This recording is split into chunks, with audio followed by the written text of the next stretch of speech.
مولانا احمد رضا خان برصغیر کے نامور عالم دین تھے، مسلک بریلویت کے بانی اور دسیوں کتاب کے مصنف تھے۔ ہندوستان کی نمایاں ترین شخصیات میں ان کی ذات ہے۔ نومبر 2018 میں ان کی وفات کے 100 سال پورے ہو گئے ہیں۔ ملت ٹائمز اس موقع پر پیش کر رہا ہے اعلیٰ حضرت کی حیات و خدمات پر ایک خصوصی پروگرام۔ السلام علیکم ورحمۃ اللہ وبرکاتہ۔ میں آپ کے سامنے اظہر ہاشمی، ملت ٹائمز میں آپ سب کا خیر مقدم ہے۔ آج ہم بات کریں گے ہندوستان کی عظیم شخصیت مولانا احمد رضا خان فاضل بریلوی کی حیات و خدمات پر۔ جیسا کہ ہندوستان کا ہر فرد اور ہندوستان سے باہر دوسرے ممالک میں بھی لوگ جانتے ہیں کہ ایک ایسی شخصیت ہے جو عالمی پیمانے پر جانی اور پہچانی جاتی ہے۔ ابھی کچھ دن پہلے ان کا 100 سالہ عرس منایا گیا۔ اس موقع پر ملت ٹائمز کی طرف سے ان کی حیات و خدمات پر بات کرنے کے لیے ہمارے ساتھ دو خاص مہمان آئے ہوئے ہیں۔ ان دو خاص مہمانوں میں سے ایک ہمارے ساتھ مولانا عبدالباری برکاتی مصباحی صاحب قبلہ جو جامعہ ملیہ اسلامیہ کے اسٹوڈنٹس ہیں۔ دوسرے خاص مہمان ہمارے مولانا مختار اشرف صاحب قبلہ جو جامعہ ملیہ اسلامیہ کے اسکالر ہیں۔ ہم دونوں مہمانوں سے بات چیت کریں گے اور اعلیٰ حضرت فاضل بریلوی کی حیات و خدمات پر مزید معلومات عوام تک پہنچائیں گے۔ تو آئیے میں سوال کرتا ہوں ہمارے جامعہ سے آئے ہوئے مہمان برکاتی صاحب سے۔ برکاتی صاحب، آپ یہ بتائیں کہ فاضل بریلوی کون ہیں، ان کی پیدائش کہاں ہوئی اور ان کی تعلیم و تربیت اور مختصر حیات زندگی پر روشنی ڈالیں آپ۔ جی ماشاءاللہ، سب سے پہلے تو ملت ٹائم کا بہت بہت شکریہ کہ انہوں نے عرس 100 سالہ اور امام احمد رضا خان فاضل بریلوی رضی اللہ تعالیٰ عنہ کے اس 100 سالہ عرس کے موقع پر ایک اعلیٰ حضرت کی زندگی کو عوام کے سامنے ان کی حیات و خدمات کو پہنچانے کے لیے ایک ٹاپک رکھا، ایک نشست رکھی، تو میں تو شکریہ ادا کر رہا ہوں۔ اور آپ کا سوال ہے کہ اعلیٰ حضرت امام احمد رضا خان فاضل بریلوی کون تھے اور پیدائش کب ہوئی، تو سب سے پہلے میں بتاؤں کہ اللہ تبارک و تعالیٰ جب بھی اپنے دین کا کام لینا چاہتا ہے تو کہیں سے بھی کسی بندے کو اپنے دین کی خدمت کے لیے منتخب کر لیتا ہے۔ انہی منتخب کردہ شخصیتوں میں سے ایک شخصیت اعلیٰ حضرت عظیم البرکت امام احمد رضا خان فاضل بریلوی رضی اللہ تعالیٰ عنہ ہیں، جن کی پیدائش 1856 عیسوی میں بریلی شریف سودا گران محلہ میں ایک دین دار گھرانے میں ہوئی۔ آپ کی تعلیم و تربیت، آپ کے والد ماجد خود ہی ایک بہت بڑے متقی، مفتی اور عالم دین تھے، حضرت علامہ نقی علی خان رحمۃ اللہ تعالیٰ علیہ۔ آپ نے ابتدائی تعلیم اپنے والد ماجد سے حاصل کی، پھر اس کے بعد اعلیٰ حضرت اتنے ذہین تھے، جیسا کہ میں نے کتابوں میں پڑھا ہے، تو اعلیٰ حضرت اپنے والد صاحب کے ساتھ دین کا علم حاصل کرتے تھے، اور ابتدائی تعلیم حاصل کرنے کے بعد پھر اعلیٰ حضرت نے تھوڑا سا اور آگے کی تعلیم حاصل کرنے کے لیے غلام قادر بیگ کی طرف جو ہے توجہ کی، وہاں سے آپ نے تعلیم حاصل کی۔ پھر اس کے بعد جب گھر آتے تو اپنے ابو سے تعلیم حاصل کرتے، پھر اس کے بعد وہاں جاتے۔ اعلیٰ حضرت کے بارے میں خود ہی اعلیٰ حضرت کے استاذ فرماتے ہیں، جب علامہ نقی علی خان سے جب ان کی ملاقات ہوئی تو آپ کے استاذ نے کہا کہ آپ کے جو صاحبزادے ہیں جب میرے پاس وہ پڑھنے آتے ہیں تو مجھے ایسا لگتا ہے کہ وہ مجھ سے پڑھنے نہیں بلکہ مجھ کو پڑھانے آ رہے ہیں۔ تو اعلیٰ حضرت کی علمی شخصیت اور علمی ذہانت کا اندازہ آپ اس سے لگا سکتے ہیں۔ اعلیٰ حضرت عظیم البرکت مجتہد، مجدد اور سائنسداں، اور بلکہ اعلیٰ حضرت کو جیسا کہ میں نے پڑھا ہے اور بھی لوگ پڑھے ہوں گے، تو اعلیٰ حضرت کو تقریباً 50 علوم و فنون میں مہارت تامہ حاصل تھی۔ اعلیٰ حضرت نے جس حساب سے 50 علوم و فنون پر جو ہے دستخط حاصل کیا، اس کے بعد آپ نے جب کتاب لکھنا شروع کیا تو یقین جانیے کہ آپ تقریباً 1000 سے زائد کتابوں کے مصنف بھی ہیں، اور آپ کی تعلیمات کو دنیا کے سامنے ابھی تک کما حقہ پیش نہیں کی گئی ہے۔ اعلیٰ میں نے جتنا بھی کچھ کہا ہے وہ سمجھیے کہ اعلیٰ حضرت کے شایان شان سے کم ہے جو بھی میں نے کہا ہے، بلکہ اعلیٰ حضرت اس سے بھی اونچی شخصیت ہیں، اور آپ اس سے اندازہ لگا سکتے ہیں کہ اعلیٰ حضرت مفسر قرآن بھی ہیں، اعلیٰ حضرت محدث بھی ہیں، اعلیٰ حضرت فقیہ بھی ہیں، اعلیٰ حضرت سائنٹسٹ بھی ہیں، اعلیٰ حضرت اپنے دور کے بلکہ اپنے دور میں یکتائے روزگار شخصیت کی حیثیت سے جانے اور پہچانے جاتے تھے۔ تو یہ ان کا چھوٹا سا مختصر تعارف ہے۔ اعلیٰ حضرت کے بہت سارے جو ہے برانچز مختلف اعلیٰ حضرت نے مختلف فیلڈوں میں کام کیا۔ اچھا برگاتی صاحب، جیسا کہ ابھی آپ نے بتایا تو ایسے کارنامے 2-3 ایسے کارنامے آپ بتائیں جو میں عوام کو بتا سکوں، جیسے بڑے بڑے جو کارنامے 2-3 آپ کو بتائیں۔ جیسے کہ دیکھیے اعلیٰ حضرت جس زمانے میں اعلیٰ حضرت کی پیدائش ہوئی تو اس وقت لوگوں کی جن چیزوں کی ضرورت محسوس لوگوں کو ہو رہی تھی، اعلیٰ حضرت کے پاس جیسا کہ میں نے آپ کو بتایا کہ اعلیٰ حضرت کی شخصیت کیا تھی، تو ظاہر سی بات ہے کہ ایک عالم کے پاس لوگ جب آتے ہیں تو علمی سوال ہی لے کر کے آتے ہیں، تو اعلیٰ حضرت اس کا مدلل جواب دیا کرتے تھے۔ اعلیٰ حضرت کو یہ لگا کہ جس حساب سے سوالات آتے گئے اعلیٰ حضرت نے اس فیلڈ میں جو ہے جوابات دیے، اور اس کے بعد جو ہے اعلیٰ حضرت کے تمام فتاووں کو یکجا کر کے آج جو ہے پوری دنیا پہ اعلیٰ حضرت نے ایک احسان عظیم کیا، اور اس تمام فتاوے کو جمع کرنے کے بعد جس کو اسلامی انسائکلوپیڈیا کے نام سے آپ جانتے ہیں، جسے فتاوی رضویہ کہا جاتا ہے، جس میں تقریباً دنیا کے تمام مسائل کا حل جو ہے اس میں موجود ہے۔ اعلیٰ حضرت نے جو کچھ بھی جس طرح بھی سوالات ہوئے ان کا تشبیہ بخش جواب دیا۔ بہت بہت شکریہ۔ اب میرا دوسرا سوال ہمارے دوسرے مہمان مختار اشرف صاحب سے ہے۔ میں ان سے پوچھنا چاہتا ہوں کہ مولانا احمد رضا خان فاضل بریلوی صاحب کو اعلیٰ حضرت کیوں کہا جاتا ہے، اس پہ آپ روشنی ڈالیں۔ السلام علیکم ورحمۃ اللہ۔ ملت ٹائمز کا بہت شکریہ کہ ایک عظیم شخصیت پر تبصرہ کرنے کا اس نے موقع دیا۔ ان کو اعلیٰ حضرت کیوں کہا جاتا ہے، اس کی وجہ یہ ہے کہ جب بھی کوئی بڑا کام کر کے جاتا ہے تو دنیا اس کے انعام کے طور پر اس کے احسان کو مانتی ہے، اور اس احسان کے بدلے میں کوئی بھی بڑا ٹائٹل، کوئی بھی بڑا عنوان اس کو دیا جاتا ہے۔ یہ جو سلسلہ انسانوں کا شروع ہوا، وہاں سے لے کر کے یہ تاریخ شروع ہوتی ہے، ہمیں ملتا ہے کہ انبیاء کرام کے زمانے میں بھی لوگوں کو جو کام کرتے تھے، جو ما ينفع الناس ہوتے تھے، ان کو بڑے نام بھی دیے جاتے تھے، عناوین بھی دیے جاتے تھے۔ آقا علیہ الصلوۃ والسلام کے زمانے میں بھی یہ رواج تھا، اور ہمیں ملتا ہے کہ حضرت ابوبکر کو صدیق اکبر کا لقب دیا گیا، حضرت عمر کو فاروق اعظم کا لقب دیا گیا، عثمان کو غنی کا لقب دیا گیا، مولائے کائنات حضرت علی کو لقب دیا گیا، اور اس طرح کے القابات ہمارے ہاں لگاتار چلے آ رہے ہیں۔ اور اسی سلسلے کی ایک کڑی فقہا میں اگر ہم بات کریں، حنفی فقہا کی اگر ہم بات کریں تو اعلیٰ حضرت فاضل بریلوی رحمۃ اللہ علیہ ان میں ایک بڑا نام ہے۔ اس سے پہلے بھی بر صغیر ہند و پاک میں بڑے نام مشہور ہوئے، جو فاضل بریلوی سے پہلے ان کو اعلیٰ حضرت کہا جاتا تھا، جن کو سید علی حسین اعلیٰ حضرت اشرفی میاں کہا جاتا ہے، جن کی خود جوتیاں سیدھی کرتے تھے اعلیٰ حضرت فاضل بریلوی۔ اور ان کے بعد میں اعلیٰ حضرت تاج الفہور مولانا عبد القادر بدایونی رحمۃ اللہ علیہ کا ایک بڑا نام ہے، جو فاضل بریلوی کے سینئر عالم ہیں، اور انہی سے مرید ہونے کے لیے حضرت فاضل بریلوی خود بدایوں شریف گئے تھے، چونکہ بدایوں کا خانوادہ خود مرکز عقیدت تھا اس کا مارہرہ، تو مارہرہ لے کر کے اعلیٰ حضرت تاج الفہور فاضل بریلوی کو لے کر گئے، اور وہاں علی رسول کے ہاتھ پر ان کو بیعت کرایا۔ تو اعلیٰ حضرت دراصل ان کو اسی وجہ سے کہا جاتا ہے کہ انہوں نے دنیا میں ما ينفع الناس لوگوں کے لیے، اپنے مسلک کے لیے، اپنے عقیدے کے لیے، سنیت کے تحفظ کے لیے ایک بڑا کارنامہ انجام دیا، تو پھر لوگوں نے ان کو اعلیٰ حضرت کے نام سے یاد کیا۔ چلیے میں آپ سے ایک اور دوسرا سوال پوچھنا چاہتا ہوں۔ آپ بڑے اچھے بولتے ہیں۔ دیوبندی اور بریلی کا جو اختلاف ہوا ہندوستان میں، یہ اختلاف کیوں ہوا؟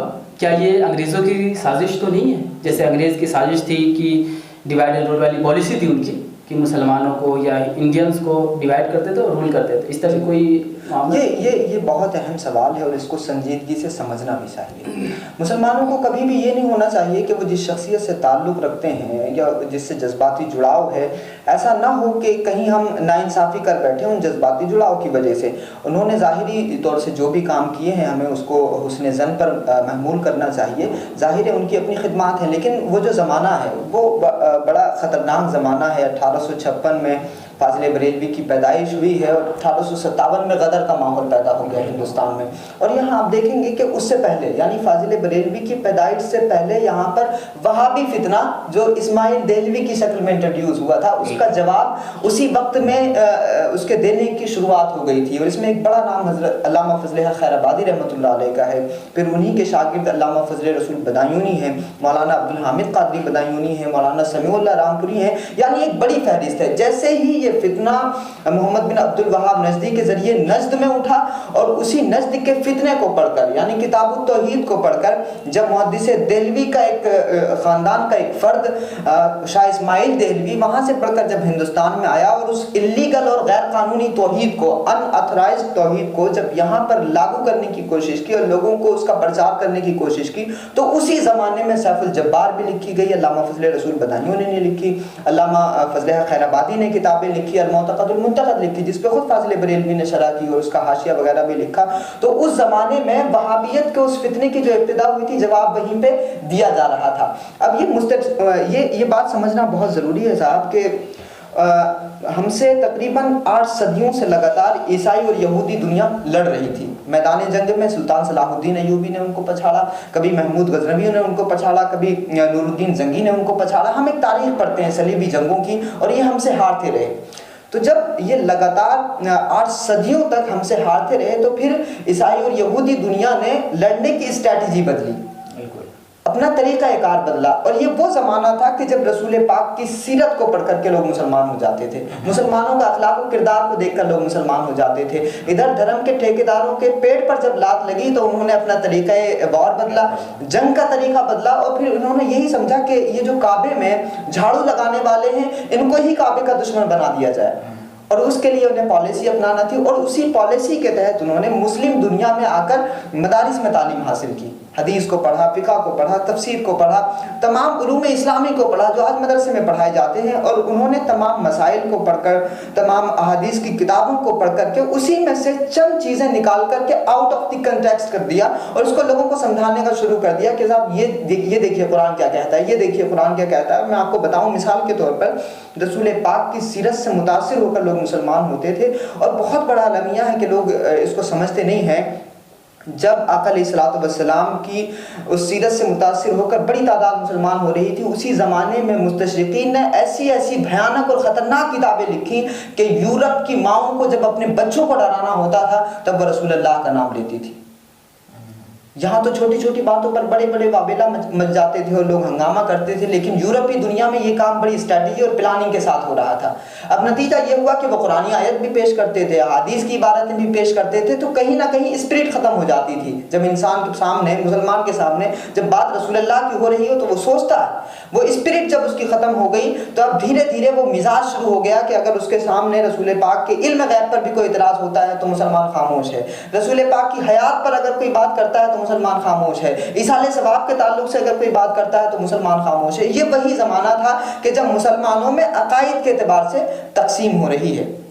جب اللیگل توحید یہاں پر انٹروڈیوس ہوئی, لگاتار اس کا جواب دیا جاتا رہا, یہی فتنہ پھر آگے بڑھا تو کچھ نمائندے نور کے ہو گئے, کچھ نمائندے بشر کے ہو گئے. یعنی انہوں نے ڈپلومیسی اپنائی تھی کہ ہم کعبے میں جھاڑو لگانے والوں کو ہی کعبے کا مخالف کر دیں گے.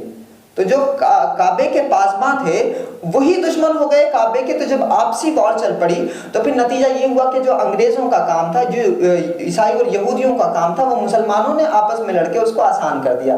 اب وہ تو اپنے تعمیری کاموں میں لگ گئے اور ادھر مسلمانوں کو انہوں نے الجھا دیا. اب مسلمان نور و بشر کے جھگڑے میں الجھے, ایصال ثواب کے جھگڑے میں الجھے, علم غیب کے جھگڑوں میں الجھے. تو وہ تعمیری سوچ تھی, تعمیری جو فکر تھی, وہ جو اپنے آپ کو تعمیر کرنے کا جو ایک انرجی تھی, وہ کہیں نہ کہیں آپس میں ایک دوسرے کا دفاع کرنے میں, ایک دوسرے پر وار کرنے میں ختم ہوئی ہے. واقعی طور سے میں یہ سمجھتا ہوں کہ اس طرح کے جو بھی معاملات ہیں, چاہے علم غیب پر حملہ ہوا ہو, چاہے پھر ایصال ثواب پر حملہ ہوا ہو, یا آقا علیہ الصلوۃ والسلام کی شان و عظمت پر حملہ کرنے کے لیے کتابیں لکھی گئی ہوں, یہ واقعی طور سے انگریزوں کی سازش تھی. وہ لوگ جو مثبت ہندوستان میں کام کر رہے تھے, پھر ان کی انرجی ان کو جواب دینے میں خرچ ہونے لگی. فاضل بریلوی کا جو کارنامہ ہے وہ یہی ہے کہ اس وقت میں قاسم نانوتوی یا پھر رشید احمد گنگوہی فتاوی رشیدیہ وغیرہ لکھی گئی اور اس طرح کی بہت ساری کتابیں.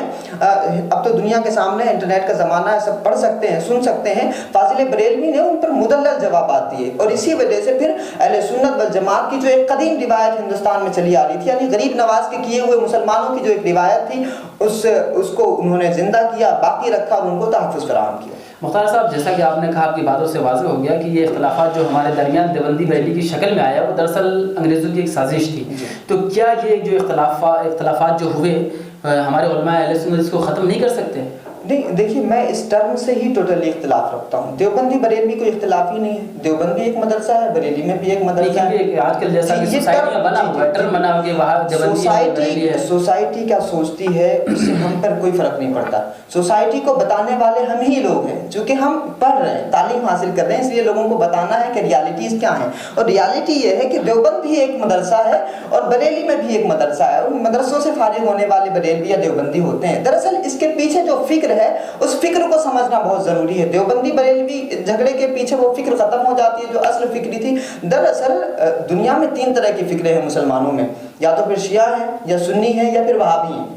اسی وہابیت کے طبقے ہندوستان میں ہیں جو مختلف ناموں سے ہیں اور لوگ کنفیوز ہیں, ان کو سمجھ نہیں پا رہے ہیں. اور پھر سنیوں میں جس طرح سے آپ وہابیوں میں دیکھیں گے اہل حدیث ہیں, ندوی ہیں, سلفی ہیں, دیوبندی اپنے آپ کو کہلانے والے لوگ ہیں. اسی طرح سے اہل سنت والجماعت میں قادری ہیں, چشتی ہیں, نقشبندی ہیں, سہروردی ہیں. اہل تشیع میں جب آپ جائیں گے تو اس میں ملے گا کہ آپ کو وہاں پہ زیدی ہیں, اثنا عشری ہیں, جعفری ہیں, نقوی ہیں, تقوی ہیں. تو اس طرح سے تمام جو مسلمانوں کے گروپس ہیں لوگ اس میں بٹے ہوئے ہیں. ہمیں اس کو سمجھنا بہت ضروری ہے کہ جو بات آپ نے کہی کہ اس اختلافات کو ختم کرنا چاہیے کہ نہیں, اب وہ جو اختلاف پیدا ہوا تھا سنیت اور وہابیت کے نام پر, اب کہیں نہ کہیں وہ ختم ہونے کی کگار پہ ہے. وہ جو گستاخیاں اس زمانے میں کی گئی تھیں, اب لوگ علل اعلان ان کا مظاہرہ نہیں کرتے, کیونکہ اگر وہ اس طرح کی بات کریں گے تو ہندوستان میں آگ لگ جائے گی. مسلمان کچھ بھی برداشت کرتا ہے, جان دینا اب اپنی برداشت کر سکتا ہے, لیکن آقا علیہ الصلوۃ والسلام پر ایک حرف کوئی کہے یہ برداشت نہیں کر سکتا. یہ بھی جذبہ ہے ہمارے ہندوستان میں مسلمانوں کا, اور دنیا بھر کے مسلمان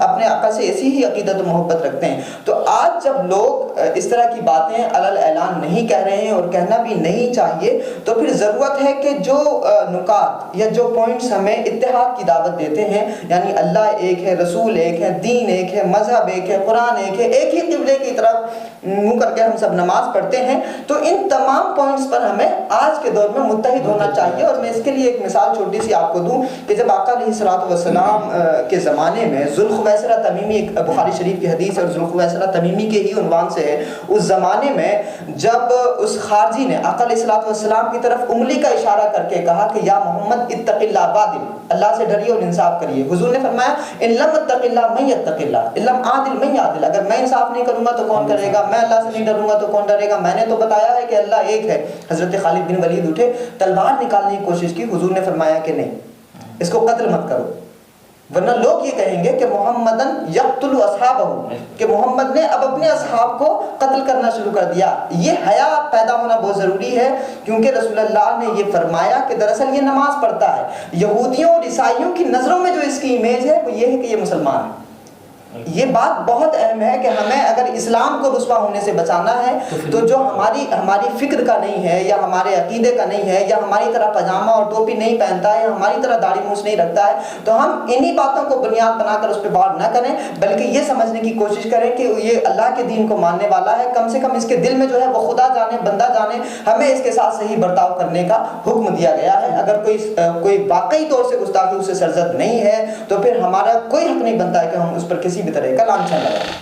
ایک سوال یہ بنتا ہے کہ جیسے کہ آج کل بہت زیادہ نعرہ لگ رہا ہے مسلک کا, جی, تو کیا فاضل بریلوی نے یہ کہا تھا کہ میرے مرنے کے بعد یا میرے بعد میرے نام سے مسلک بنانا, یہ یا اور ان کی تحریروں سے یا تقریروں سے یہ پتہ چلتا ہے کہ انہوں نے ایسا کہا ہو, یا پھر کوئی ظاہر ہوتا ہے کیونکہ بات نہیں. دیکھیے جہاں تک میں نے پڑھا ہے اعلیٰ حضرت فاضل بریلوی بزرگوں کے بڑے مؤدب رہے ہیں, اور جو پرانی روایتیں جو ہمارے بڑے ہیں اکابرین جن کو کہا جاتا ہے, ان کے ہمیشہ پاس و لحاظ رکھنے والے ہیں. اسی لیے پھر بزرگوں نے ان کو سپورٹ کیا, ان کی کمر پہ ہاتھ رکھا اور ان کو آگے بڑھایا.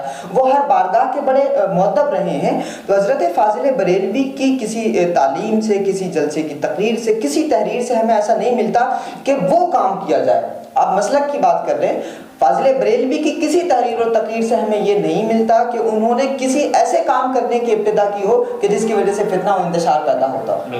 اس لیے کہیں نہ کہیں اگر یہ مسلک کے نام، اعلیٰ حضرت کے نام پر اگر مسلک کی ابتدا کرنے کی کوئی کوشش کی جا رہی ہے تو میں یہ سمجھتا ہوں کہ اعلیٰ حضرت کی روح کو اس سے بڑی تکلیف ہوگی، کیونکہ مسلک کے نام پر بھی لوگ ڈیوائڈ ہو رہے ہیں۔ ہمارا مسلک امام اعظم کا مسلک ہے، ہم اس پر کسی بھی طرح کی تعبیریں پھیلنے کی کوشش نہ کریں، کیونکہ شیرازہ اہل سنت اس سے بکھر رہا ہے۔ بہت بہت شکریہ۔ اب میرا دوسرا سوال برکاتی صاحب سے۔ برکاتی صاحب یہ بتائیں کہ فاضل بریلوی صاحب کا فتویٰ ہے کہ پیسے لے کر نعت خوانی یا تقریر کرنا حرام ہے، لیکن آج کل شعراء و مقررین حضرات موٹی موٹی رقم مانگتے ہیں جو خود کو یا انہیں لوگ ناشر مسلک اعلیٰ حضرت یا شمشیر رضا کہتے ہیں۔ کیا یہ اعلیٰ حضرت کے موقف کے خلاف ہے یا موافق ہے؟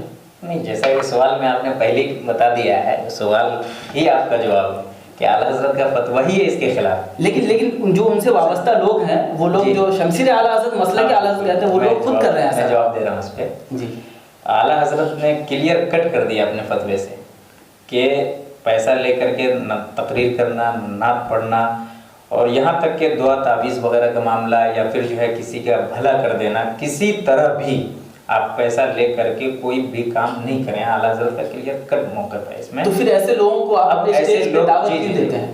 اب ایسے جو لوگ ہیں، دیکھیے ہوا یہ ہے، دراصل ہماری جماعت کو بہت بری نظر لگ گئی ہے کسی کی، اتنی کوششوں کے باوجود لوگ سدھرنے کے لیے تیار نہیں ہیں، تو اس میں اعلیٰ حضرت کا کوئی قصور نہیں ہے۔ اعلیٰ حضرت اپنی جگہ بالکل صحیح ہیں، ایک سچے عاشق رسول کا نام اعلیٰ حضرت ہے۔ اعلیٰ حضرت کے بارے میں اگر میں بتاؤں تو اعلیٰ حضرت تو دن بھر جو کام کرتے تھے وہ بھی حدیث اور قرآن کی روشنی میں کام ہوتا تھا۔ ان کے شب و روز جو ہے وہ بالکل حدیث و قرآن کی روشنی میں گزرتے تھے۔ کیا ہم یہ کہہ سکتے ہیں جو لوگ ایسا کہہ رہے ہیں، جو اعلیٰ حضرت کے فالوورز ہیں، وہ آج کل اعلیٰ حضرت کے راستے سے بھٹک چکے ہیں؟ ہاں، ظاہر ہے جب آپ اعلیٰ حضرت کے نام پہ اس طرح کی خرافات مچا رہے ہیں جن سے اعلیٰ حضرت کی روح کو بہت تکلیف ہو رہی ہے، اور یقیناً پہنچی ہے، اس لیے کہ اعلیٰ حضرت نے کہا نعت، تقریر اور یہ پیشہ ور مقررین جتنے ہیں، میں تو کہتا ہوں اس پہ میں نے کئی مرتبہ لکھا بھی ہے، بہت سے لوگوں کو برا بھی لگا کہ اس طرح نہیں لکھنا چاہیے، روزی روٹی کا مسئلہ ہے۔ تو روزی روٹی کا مسئلہ کا معاملہ ہے کہ بہت سارے طریقے اور بھی ہیں۔ علماء کرام سب سے پہلی بات یہ ہے کہ پریشان کیوں ہے، اس کی وجہ یہ ہے کہ یہ لوگ انڈیپینڈنٹ ہو گئے ہیں صرف نعت، تقریر، جلسہ جلوس اسی پہ۔ یہ کیوں نہیں بزنس کر رہے ہیں؟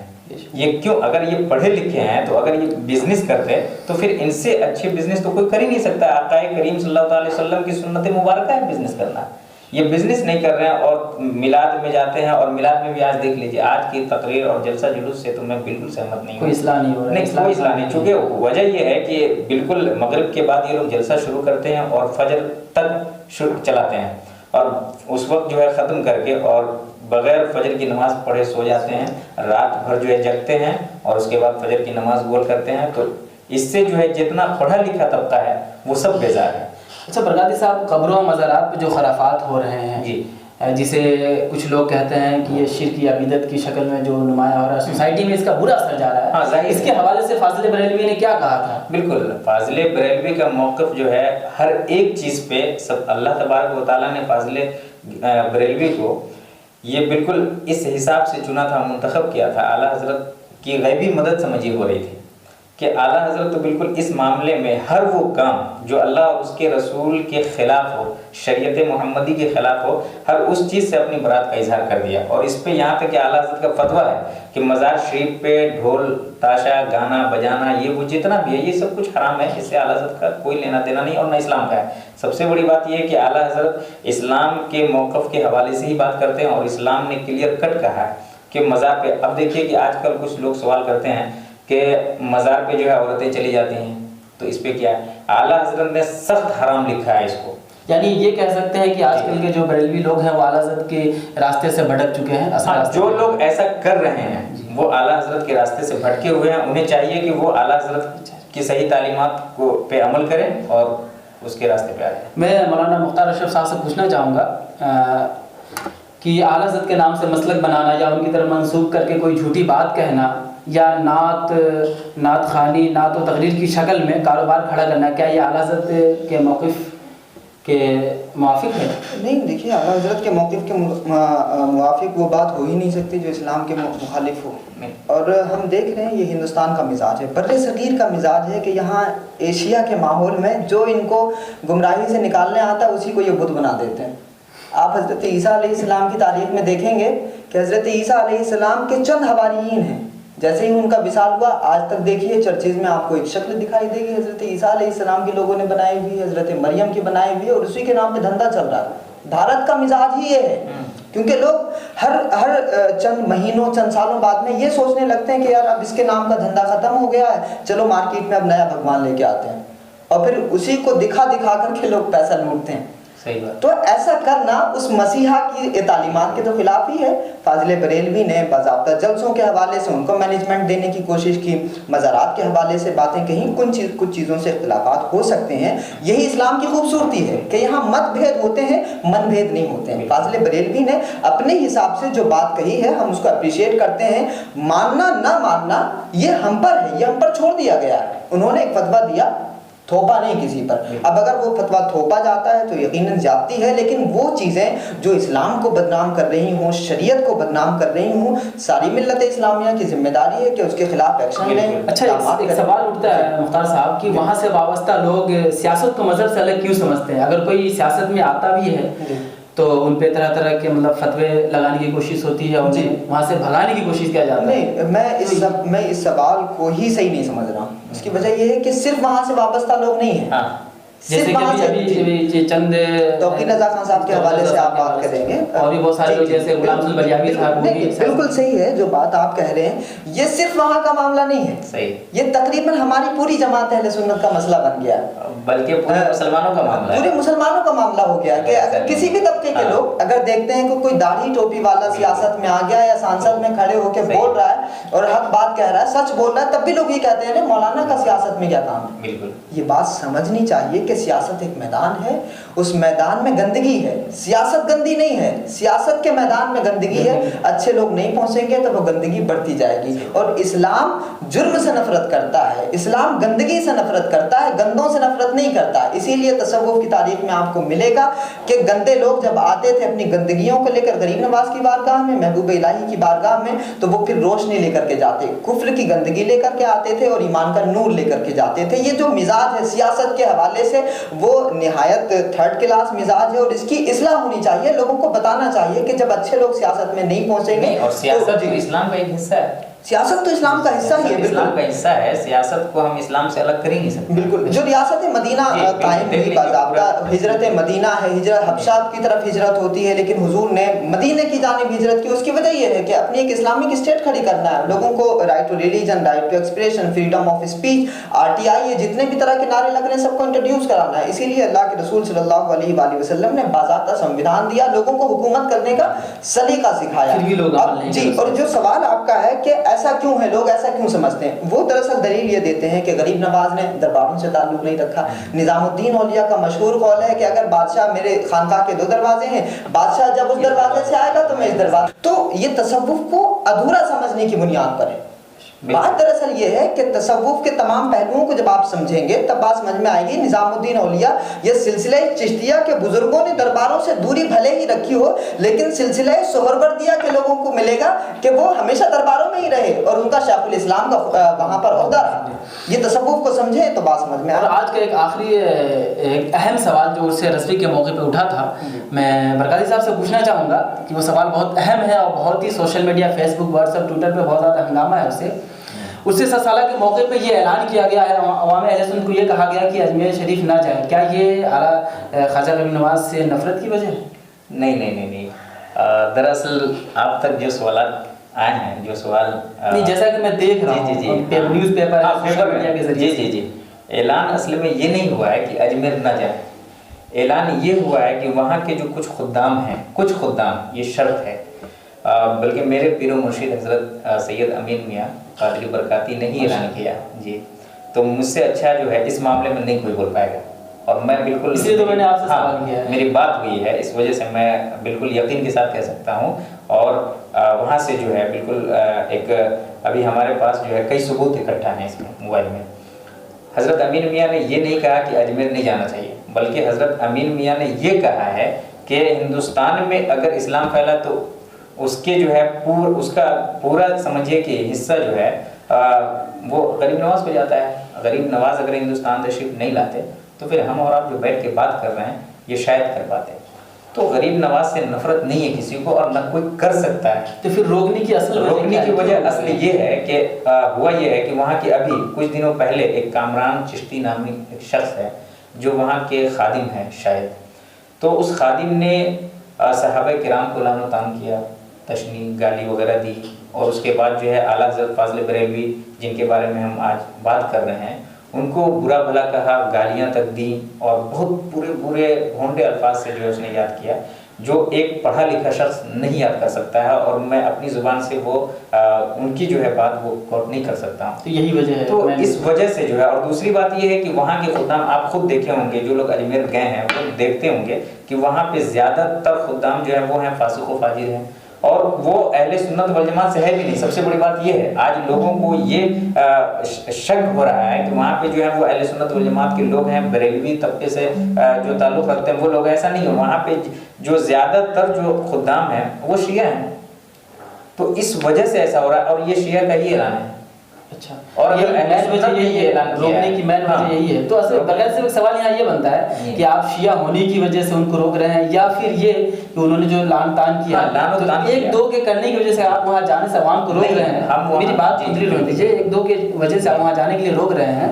تو جیسا کہ بریلوی حضرات کا یہ کہنا ہے کہ حرمین شریفین میں جو لوگ ہیں جن کا قبضہ ہے وہ وہابی ہے, اور وہابی گستاخ رسول ہے, اور ان لوگوں کا یہ بھی کہنا ہے کہ جو گستاخ رسول ہے اس کی سزا موت ہے. تو پھر کیا بریلوی حضرات وہاں جا کر کے حج کرنا, حج و عمرہ کرنا چھوڑ دیں گے؟ ہاں, سب سے بڑی بات یہ ہے کہ دیکھیے حضرت امین ملت نے یہ کہا ہی نہیں کہ اجمیر نہیں جائیں. انہوں نے کہا کہ اجمیر جائیں لیکن سنبھل کے جائیں. اگر ہم جو ہے فاتحہ پڑھ رہے ہیں تو ہم اپنے گھر سے بھی فاتحہ پڑھیں گے تو میرا یقین ہے, عقیدہ ہے. لیکن ویڈیو وائرل ہوئی تو اس میں آواز بالکل کلیئر ہے کہ آپ ویڈیو نہیں جائیں. آڈیو ہے, آڈیو میرے پاس بھی ہے, ویڈیو بھی ہے. اس میں اعلیٰ حضرت امین میاں نے یہ نہیں کہا ہے کہ بالکل کلیتاً نہ جائیں, اور سارے خدام کو بھی انہوں نے نہیں اس میں کہا ہے. انہوں نے صرف یہ کہا کہ جو خدام ایسا کرتے ہیں ان سے بچ کے رہیں. وہ دھاندلی کرتے ہیں, وہ دھکے دیتے ہیں, وہ گالیاں دیتے ہیں, تو ایسا دھکا کھانے سے بہتر ہے کہ یہیں سے آدمی فاتحہ پڑھ لے. اس وجہ سے برکاتی صاحب, تو اس سے رضوی کے موقع پہ بہت سارے پیغامات دیے گئے ہیں جی. تو اس بار ایک وہ ہو گیا جس سے پورے عالم سنیت میں زلزلہ سا آ گیا تھا, اور آیا ہوا ہے. ابھی دیکھیے رکنے کا نام لیتا ہے یا نہیں لیتا ہے. تو عوام الناس کو وہاں سے کیا پیغام دیا گیا ہے؟ ہاں, اس بار کا عرس جو ہے اور سالوں سے تھوڑا سا الگ تھا. اس کی وجہ یہ ہے کہ یہ جشن 7 سالہ تھا. تو اس میں جو ہے مقررین کو باضابطہ ٹاپکس بھی دیے گئے تھے کہ اس پہ بولنا ہے. یہ بہت اچھا رہا, اور یہ ہونا چاہیے کہ ہمارے جلسے میں ہوتا کیا ہے کہ کوئی بھی آتا ہے اور جو اس کے من میں آتا ہے وہ بک دیتا ہے. لیکن اس بار حضرت سبحانی میاں قبلہ نے وہاں پہ ٹاپکس متعین کیے تھے اور اس پہ بولنا تھا. اس بار سب سے اچھا یہ رہا کہ خاص کر کے کرنٹ ایشوز پہ جو باتیں ہوئی ہیں وہ لائق ستائش ہے. اس لیے کہ جتنے مقررین مدعو تھے یا جو لوگ گئے تھے وہ سب تقریباً کئی لوگوں کو ہم نے سنا ہے, تو سارے لوگ تقریباً یہ جیسے کہ ابھی جو ہے مسلمانوں کی حالت گمبھیر ہے. RSS مسلمانوں کے بالکل ایک دم سمجھیے کہ مسلمانوں پہ قہر برپا کیے ہوئے ہیں. ابھی کرنٹ میں ابھی 1 مہینہ بھی نہیں ہوئے ہیں دہلی کے مدرسہ مالویہ نگر میں 8 سالہ شہید عظیم جی جس کو لے کر کے ہم نے پروٹیسٹ بھی کیا تھا, تو ان کی موت ہو گئی. ان کو بلکہ سمجھیے کہ ان کا قتل کر دیا گیا.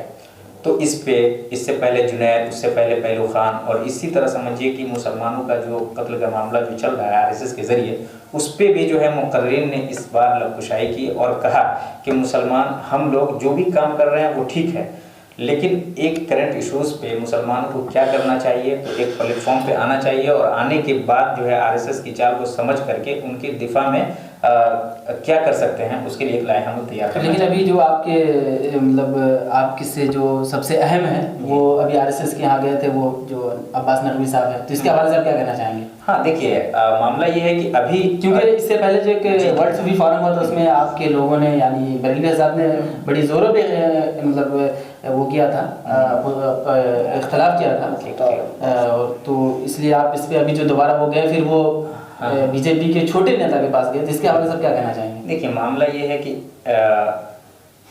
صوفی کانفرنس اور عرس جشن 7 سالہ یہ دونوں بالکل الگ الگ ہے. ایک سیاسی مطلب جو ہے کانفرنس ہو رہی ہے اور ایک جو ہے سیاست سے بالکل الگ ہے. اور معاملہ یہ ہے کہ جس ہندوستان میں ہم رہ رہے ہیں، جس کی گورنمنٹ ہوگی اس کے پاس ہم تو جائیں گے. ہمارا یہ حق ہے، فنڈامنٹل رائٹ ہے ہمیں کہ ہم جا کر کے اپنے کورس میں اس سے جو بھی ہم کام کرا سکتے ہیں وہ کرانے کے لیے ہم کو جانا پڑے گا. چونکہ دیکھیے اعلیٰ حضرت اتنی بڑی شخصیت ہیں، اتنی بڑی اس ٹاپک پہ میں ان سے پوچھ لینا چاہتا ہوں. آپ بتائیں آپ کیا کہنا چاہیں گے؟ میں یہ کمپلیٹ کر دوں کہ اعلیٰ حضرت اتنی بڑی شخصیت ہے کہ اعلیٰ حضرت کو ہندوستان میں جو مقام ملنا چاہیے تھا وہ نہیں ملا ہے. تو اس کے لیے ہمیں آواز اٹھانے کی ضرورت ہے، اور آواز صرف ہم نہیں بلکہ میڈیا والے، چینل والے جتنے، وہ سب کو اٹھانا چاہیے. اسی مقصد اعلیٰ حضرت کے نام حضرت سلمان کی جو حیثیت ہے اس سے مسلمانوں کے لیے کچھ کام کیا جائے. تو اس وقت آپ لوگوں نے اختلاف کیا تھا، برا بھلا کانفرنس میں ہمارے دوست ہیں مولانا مختار اشرف، آپ ان سے پوچھ لیجیے گا. لیکن یہ میں کمپلیٹ کر دوں کہ اعلیٰ حضرت جتنی بڑی شخص ہے ان کے نام سے یونیورسٹی بننا چاہیے ہندوستان میں. اعلیٰ حضرت کے نام سے جو ہے سمجھیے یہاں حج ہاؤس بنا تھا وہ بھی بند، یعنی بی جے پی کی مدد لیں گے. بی جے پی کی نہیں بلکہ جو بھی گورنمنٹ میں، یعنی جو بھی گورنمنٹ ہو، یعنی ابھی وہ بی جے پی ہے، چونکہ یہ میرا حق ہے. تو وہاں پہ ہم جائیں گے. وقت بھی بی جے پی کی حکومت کے لیے ہم لوگوں نے کہا کرتے ہیں بی جے پی کا سہارا لیا تھا، مسلمانوں کے لیے سہارا لیا تھا. تو اس کے حوالے سے ان سے پوچھنا چاہوں گا. دیکھیے ایک مسئلہ یہ بھی ہے کہ ہم تھیوریٹیکل تصوف کا دعویٰ کرتے ہیں، پریکٹیکل ہمارے یہاں نہیں ہے. ایک دوسرے کے دل میں بغض ہے، اناد ہے، تنگ نظری ہے. اسی وجہ سے جب کوئی آگے بڑھنے کی کوشش کرتا ہے تو کسی نہ کسی مدعے کو بنیاد بنا کر کے اس کو پیچھے کھینچنے کی کوشش کی جاتی ہے. حالانکہ انہی درباروں سے ان کی ترقی بھی وابستہ ہے. جب انہیں آگے بڑھنا ہوتا ہے تو وہاں جا کے دستک دیتے ہیں، لیکن جب دوسرا دے رہا ہوتا ہے تو اس پہ سوال بھی کھڑے کرتے ہیں. یہ مطلب یہ صرف اور صرف یہ سیاسی عمل ہے، اور لوگوں کی جو اپنی تنگ نظری ہے اس کو نکالنا چاہیے. اگر کوئی مثبت کام کر رہا ہے تو اس میں سپورٹ کرنا چاہیے، کیونکہ اگر مثبت کوئی کام ہوگا تو اس سے جو روشنی وہ بھی حاصل کر سکیں گے. اب یہ لوگ گئے آل انڈیا علماء مشائخ بورڈ کی طرف سے یا بورڈ کے ذمہ داروں کی طرف سے کوئی ری ایکشن اس طرح کا نہیں ہوا کہ ان کو ذلیل کرنے والی بات ہوتی، یا مختار عباس نقوی سے جو ملنے کے جو فوٹوز وائرل ہوئے ہیں اس پہ کوئی عبدالقادر بادشاہ کا استعمال کیا جاتا. یا ہم اس کے موافق ہی نہیں ہیں، ہم اس کے مخالف ہیں کہ اگر کوئی کسی بارگاہ میں یا دربار میں پہنچ کر اپنے سیاسی حقوق لینے کی بات کرتا ہے اسٹریٹجی کے ساتھ میں پلان بنا کر کے، اگر کسی بزرگ کے نام سے کوئی چیز بنوانے یا اس کو منوانے کی بات کرتا ہے تو ہم تو اس کے حمایتی ہیں، ہونا چاہیے. ہم مخالفت نہیں کرتے. یہی فرق ہے ہم میں اور ان انتہا پسند لوگوں. چلیے بہت بہت شکریہ. ایک آخری سوال میں مختار صاحب سے پوچھنا چاہوں گا. مختار اشرف صاحب، ہر سال عرس رضوی کے موقع پہ اچھے اچھے پیغامات دیے جاتے ہیں، پھر بھی وہاں سے وابستہ حضرات سدھرنے کا نام نہیں لے رہے. کیا ان کی اصلاح نہیں ہو پا رہی ہے یا لوگ خود کو سدھارنا نہیں چاہ رہے ہیں؟ نہیں، وابستہ کہیں سے بھی ہوں، افراد کہیں کے نہیں سدھر رہے ہیں. یہ ایک بہت تیکھا جواب ہے، کیونکہ اکثریت جو ہے وہاں سے مطلب نہیں، لوگوں کا ماننا یہ ہے کہ بس یہ ہے کہ برکاتی ٹوپی یا اونسی ٹوپی وہاں پر زیادہ دکھائی دیتی ہیں. علماء کا ذمہ غفیر ہوتا ہے، ائمہ وہاں سے زیادہ جڑے ہوئے ہیں. آپ یہ بات کہہ سکتے ہیں کہ وہاں پر تعداد زیادہ ہوتی ہے اس وجہ سے. اور بات جہاں تک سدھرنے اور نہ سدھرنے کی، صاحب انبیاء کی ایک تاریخ ہے، وہ بھی جب آئے انہوں نے بھی جب نبوت کے دعوے کرنے کے بعد میں لوگوں کو سکھانے کی کوشش کی تو کسی کو پہاڑوں میں دبا دیا گیا، کسی کو قتل کر دیا گیا، کسی کو کہیں مار دیا گیا. یہ تاریخ ہمیں انبیاء کی ملتی ہے. لیکن یہ ہے کہ ہمیں اس بات کو سمجھنا بہت ضروری ہے کہ اس دور میں مسلمانوں میں دو طبقے ہیں. ایک وہ طبقہ ہے جو ذات سے بڑا تعلق اپنا جوڑتا ہے اور ذات سے تعلق جوڑنے کی بنیاد پر ان کے نام کے آراز کرتا ہے، ان کے نام کی محفل منعقد کرتا ہے، ان کے نام کے ذکر و اذکار کرتا ہے، جلسے کرتا ہے. دوسرا وہ طبقہ ہے جو ذات سے تعلق نہیں رکھتا، ان کی تعلیمات سے تعلق رکھتا ہے کہ انہوں نے یہ کیا تھا، انہوں نے یہ کیا تھا، انہوں نے یہ کیا تھا، لیکن ان کی شخصیت میں کہیں نہ کہیں کمیاں تلاش کرتا ہے. یہ دونوں ایکسٹریم میں، میں کسی بھی شخصیت کو ٹارگیٹ نہیں کر رہا ہوں. آقا علیہ الصلوۃ والسلام کے حوالے سے بھی مسلمانوں میں جو دو طبقے ہیں وہ اسی طرح کے ہیں کہ ایک جلوس نکالیں گے، محفلیں منعقد کریں گے، لیکن فجر کی نماز نہیں پڑھیں گے. جو فرائض ہیں ان کے اوپر وہ ادا نہیں کریں گے، جو مستحبات ہیں ان کی طرف جائیں گے. تو فرائض کو ترک کر کے مستحبات کو ادا کرنا یقیناً یہ ناانصافی اور زیادتی ہے. پھر جو دوسرا طبقہ ہے وہ ذات سے تعلق ختم کرتا ہے کہ صاحب ان کی یاد نہیں منانا چاہیے، اور جو اتنا یاد کرتے ہیں وہ اللہ کے ساتھ ملا دیتے ہیں، تو وہ بھی انتہا پسندی کی طرف جا رہے ہیں. اسی طرح سے اگر سدھار پیدا کرنا ہے تو مجھے یہ لگتا ہے کہ بیچ کا جو راستہ ہے، اسلام اعتدال کا دین ہے، دین فطرت ہے. اعتدال کا راستہ یہ ہے کہ ذات سے بھی تعلق مضبوط ہو اور ذات کی تعلیمات سے بھی تعلق مضبوط ہو، فاضل بریلوی سے بھی تعلق ہو اور فاضل بریلوی کی تعلیمات سے بھی تعلق ہو، تب ہم بہتر راہ پہ جا پائیں گے. سب سے بڑی بات یہ ہے کہ ہمارا مسلمان طبقہ جو اہل سنت والجماعت سے خاص کر کے تعلق رکھتا ہے وہ اعلیٰ حضرت کے 10 نکاتی پروگرام ہیں. اگر اس پہ عمل کر لیں تو سمجھیے کہ اسی دن سے پھر جو ہے کامیابی قدم چومے گی. اعلیٰ حضرت نے اس میں علماء کرام کے حوالے سے بھی لکھا، کتابوں کے حوالے سے بھی لکھا، کیسے تبلیغ کرنا اس پہ بھی لکھا، کتابیں لکھنی ہے۔ علماء جو آج اس کے شکار ہو رہے ہیں کہ ہم جو ہیں پریشان ہیں، تو اس کا بھی جواب اس میں ہے، تو اس پہ عمل کر لیں۔ اعلیٰ حضرت کے ایک شعر سے میں ختم کر رہا ہوں کہ کروں مدح اہل دول رضا، پڑے اس بلا میں میری بلا، میں گدا ہوں اپنے کریم کا، میرا دین پائے نام۔ سبحان اللہ۔ بہت بہت شکریہ ہمارے اسٹوڈیو میں آئے ہوئے مہمان کا، میں دل کی گہرائیوں سے استقبال کرتا ہوں۔ بہت شکریہ آپ کا۔ ہم اپنی بات یہی ختم کرتے ہیں۔ السلام علیکم ورحمۃ اللہ وبرکاتہ۔ وعلیکم السلام۔ یہ پروگرام دیکھنے کے لیے آپ کا شکریہ۔ ملت ٹائمز کی مزید ویڈیوز دیکھنے کے لیے یہاں کلک کر کے سبسکرائب کریں اور بیل آئیکن کو ضرور دبائیں تاکہ آپ کو ہماری ہر ویڈیو کا نوٹیفیکیشن مل سکے۔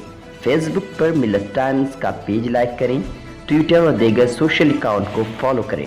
ملکی و عالمی حالات پر تازہ ترین نیوز اور تجزیہ پڑھنے کے لیے کہیں بھی کبھی بھی لاگ آن کریں www.millettimes.com۔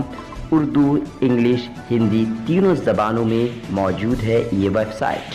سرکاری، سیاسی دباؤ اور کارپوریٹ سے آزاد ایماندارانہ صحافت کو فروغ دینے میں آپ ہمیں اپنا تعاون پیش کریں۔ تفصیلات ڈسکرپشن میں ہیں۔